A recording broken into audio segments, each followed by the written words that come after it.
அம்மா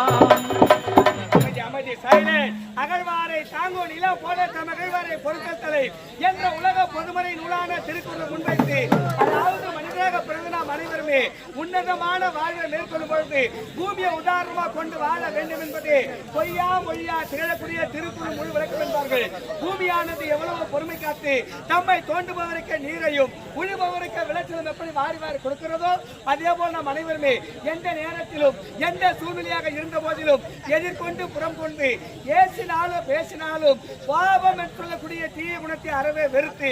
அமைதி என்ற ஓர் பேராயத்தை கையில் மேற்கொண்டு நிதானம் என்று சொல்லக்கூடிய வாழ்க்கைதனில் நல் ஒழுக்கத்தோடும் நன்னெறியோடு வாழ வேண்டும் என்பது தமிழுக்கு வித்தாக அமைத்துடைய தகப்பன் வள்ளுவன் உரைத்த ஒவ்வொரு வாக்குகளும் பொன் வாக்குகளாக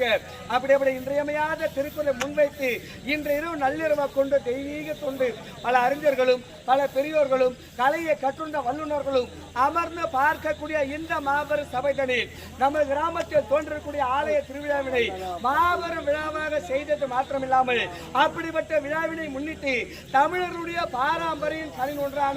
இந்த நாடக கலையை ஏற்பாடு செய்தது மாத்திரமில்லாமல் நாடக நடிகர்களாக செய்யக்கூடிய எங்களை அன்பான முறையில் வரவேற்பு கொடுத்து அருள் சுவையோடு வயிறார உணவளித்து சகோதர பாசத்தோடு நட்பின் மழையில் நனைவு வைத்தது மட்டுமில்லாமல் பலரும் வீட்டிற்கும் இந்த மாபெரும் சபைதனில் ஏற்படுத்திய இந்த தெய்வீக